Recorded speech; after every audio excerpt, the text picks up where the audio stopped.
Hey guys, in this video we are hitting a disgusting Toyota Camry, just the exterior. This is not only the mom hauler, kid hauler car, but it also is driven on a gravel driveway. It's driven on a farm, so it's very muddy, really dusty, and there's a disgusting film all over the paint. So I want to show you guys every single step of this process. So without further ado, let's take a look at the outside and get into it. So I just want to show you guys a few other clips of the outside so you can see how dirty it is, kind of what we're dealing with from the tires, wheels, wheel wells, paint, windows, all that sort of stuff. What ends up happening when you have a car that's, well, a kid hauler, but specifically driven on a farm, gravel road, grass, mud, you get this thick film on the outside, on the exterior, on the paint, and pretty much on all surfaces, rubber, plastic, glass, chrome pieces. And it ends up being much more difficult than just simply washing or foaming it down and washing it. And so this video is going to show you guys kind of some of those step-by-step processes. The first thing that I always do is start with the wheels, the wheel wells, and the tires. I pressure wash as much of the kind of gunk and dirt off as I can, and then I go ahead and soak the tires and the wheel wells in the degreaser and let it kind of sit for just a second. I'm using a pump sprayer here because it's a bit easier to work with on my forearms. Then I'm using a medium stiffness round drill brush because these are fabric wheel wells. I think the front two are plastic, but the back two are fabric, and this ends up being a great way that I can save my energy and get fantastic results. Then I'm going to simply pressure wash all that stuff off, make sure that I'm being focused with the tip of the pressure washer because that's going to do a lot of the work for me as well. And I'm going to do the same thing with the tire rather than scrubbing it a bunch and wasting a bunch of my energy. I'm just going to be really focused with the nozzle, as you can see, kind of tilting it, changing it as I'm going around the tire. The degreaser does plenty when it comes to the tire, and I can just pressure wash that off. This is actually a German wheel cleaner that I've used once before with Jason Otternis from CarGuySupplies.com and Chicago Auto Pros when we were detailing and shooting a video. So I just wanted to experiment with it a little bit more. It's ready to use in the bottle. It's kind of like a thick gel. I don't know that I'll be able to hook it up in the description box below, but if I can, I certainly will. It foams up probably more than any other wheel cleaner that I've ever used, but certainly it works fantastically. Take my Speedmaster brush. I'm going to hit the interior, the barrel of the wheel on every single wheel around the car. Then I'm going to take some of my work stuff brushes and kind of get into the cracks, crevices, the Toyota logo, make sure that I'm hitting in between all of those spokes of the wheel with these brushes, and continue on all four tires.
Next, I'm just gonna get some water onto the front before I actually take care of the bugs, just to give my cleaner a little bit of lubrication to spread around a little bit. And I take the pressure washer carefully and try to knock off anything that's obviously easy to knock off, but I'm not trying to put the nozzle, an inch away from the paint for obvious reasons. I take the same degreaser that I'll hook up in the YouTube description box below that I've been using this whole time, and I just kind of soak the front with that degreaser, not anything crazy. You don't have to use degreaser. I get a lot of questions about what I use for bugs. Truth be told, I use a lot of different cleaners because I kind of always experiment in different situations to see what works and what doesn't work.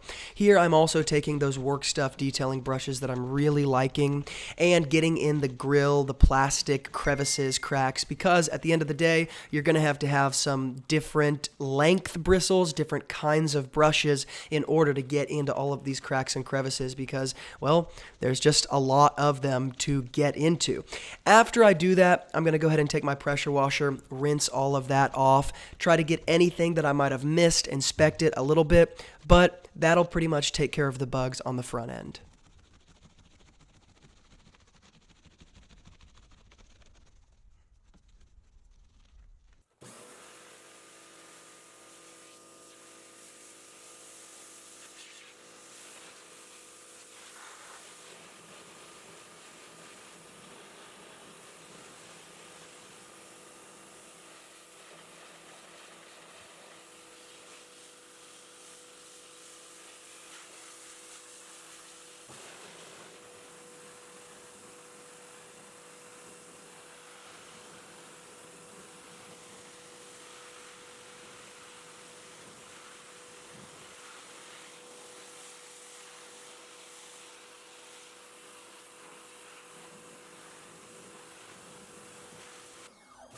Now, my next step, and this is actually a really important one, I'm taking Optimum Tar Remover and spraying it all over the bottom rocker panels.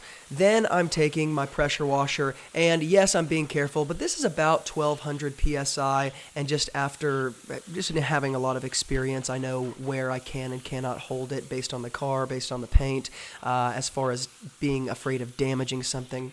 And I'm using the pressure washer to basically pull all of the tar and the biggest part of the grunge that's going to be on this part of the car, those bottom rocker panels, using the pressure washer to pull that off before I start washing it or foaming it down, because the more I can pull off that big stuff that you're seeing here, the less I'm having to essentially mar the paint when I'm doing a wash, because at the end of the day, even if I'm using the 2-bucket method, even if I'm foaming it down beforehand, I need something stronger to pull off this heavy tar and traffic film before I start that process if I really want to keep things in my mitt and my bucket clean.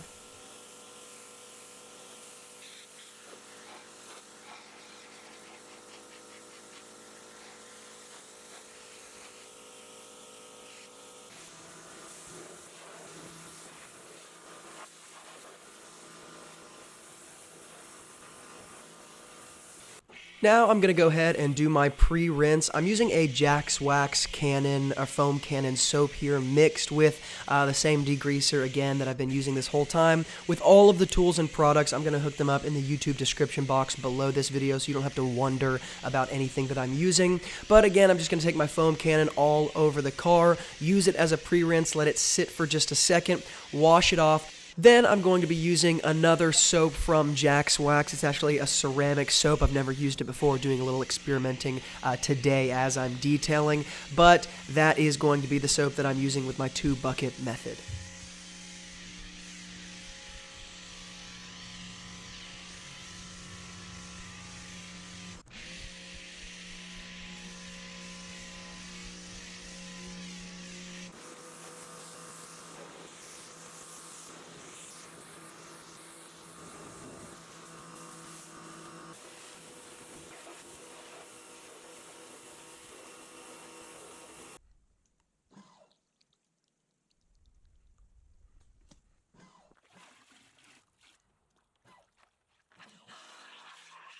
Now, as I'm washing the car, I'm going to go from top to bottom, and I'm going to leave washing those bottom rocker panels for the very last step. So basically, I'm going to take care of the top, the roof, the hood, all of the glass, move down to the door panels, basically take that all around the car, the trunk, the front of the car. Even though we hit that with the bugs, I want to go ahead and use this soap on that part as well. And then after all that is done, I'm going to go ahead and take this to the bottom rocker panels. I don't want to take that dirt up onto other parts of the car. It's basically why I'm doing that. And of course, using the 2-bucket method here, I don't always like using it, but in certain situations it definitely makes sense, and here it does. It also helps keep my hands warm because there's warm water in there above my grit guard in that bucket.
And while this may seem overboard, this is detailing after all. It's all in the details. So I'm using my work stuff detailing brushes here to take care of the emblems on the back of the car because a bunch of dirt sits in there. It's difficult to really get that out with just a mitt and some soap. And so I want to be detailed about that. After all, this is detailing. Now, I want to take a second and dive into this next part of what I'm doing. I'm taking Optimum Tar Remover again and spraying it all over the bottom rocker panels. Then I'm taking a totally new yellow microfiber towel and I'm soaking it in my water and soapy solution and getting a ton of lubricant from that. And basically, I'm being detailed about this lower rocker panel area, getting all of that tar and anything left over off. The reason I'm doing that is because this particular area of cars is always difficult because not only is it hard to reach in a sense, but the stuff that's on there is not going to come off just with a wash, just with a clay bar. And so you need some stronger chemicals to make that happen. I zoomed in a little bit here to show you guys. Hopefully you can see the difference between the tar and the reflection of that rock driveway in the paint because it's kind of difficult to see. But again, this is allowing me to not mar or scratch the paint because I'm soaking my towel in the solution, but the Optimum Tar Remover is really, really effective, so it doesn't take a lot of scrubbing for me to get this done. This is a really important part of most of my washes, and it's a part that if you don't do it correctly, it can be really frustrating because you get finished and you see these spots on these lower rocker panels that you missed, and so this is a great strategy to avoid that from happening. Next, I'm taking Jax Wax Hawaiian Shine, and by the way, this video is not sponsored by Jax Wax or anything. I'm just using a bunch of their products because I'm going to do a Jax Wax giveaway here soon, and I'm using their drying towel as well, and I'm just going to clay bar the whole car. The detailing spray works as a great lubricant, so this is what this looks like.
After claying the paint, it is ready to be, sealed in with whatever you want to use. Here, I'm going to be using a ceramic detailer from Jax Wax, again, experimenting with some new products and working it in with the same company's kind of plush towel there. It's big, it works really well for one single car. I don't have to use more than one towel. I can keep flipping, and I don't have to use a ton of product to get this done. But you guys can see, basically, this is all in the preparation. If I can prepare everything correctly, then the final stages where I'm sealing everything in, protecting everything, and bringing back that high gloss shine becomes very, very easy.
I also want to make sure that I'm buffing off any water spots or leftover dirt and debris and dust that gets on the wheels, because that happens very, very often throughout this whole process, even though the wheels are clean. And I also want to seal them in with some type of protectant. So I'm going to take the same ceramic detailer and get all of the wheels as well.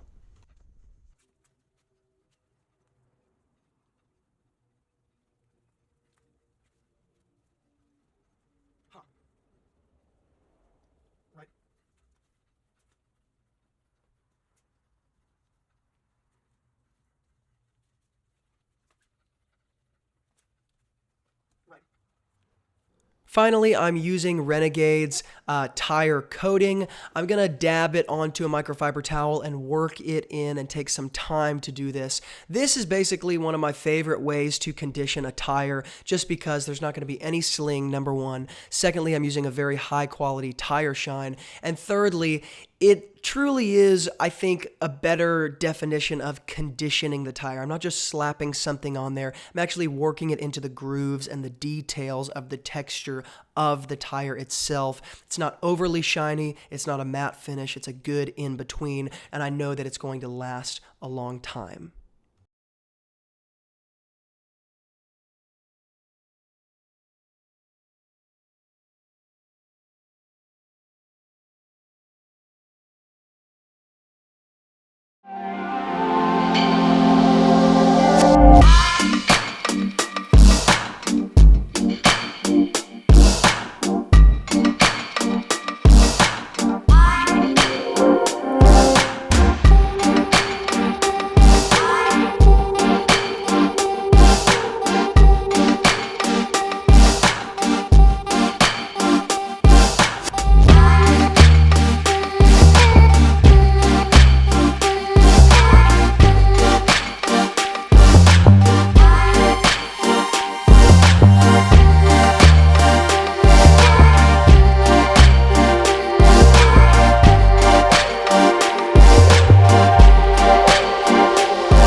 that's it. Hope you enjoyed the video and the process. If you guys want to check out any of the tools or products that I used in this video, then look at the description box below this video. I'll have an organized list of all of the tools and products that I used here. And if you guys are new to the Wilson Auto Detailing channel and you like videos like this, then hit the subscribe button and don't forget to tap the bell icon so that you don't miss any future videos that I post. Once again, thank you guys so much for watching and being involved here. And as always, from Luke here at Wilson Auto Detailing, keep working hard, and I'll see you guys in the next video.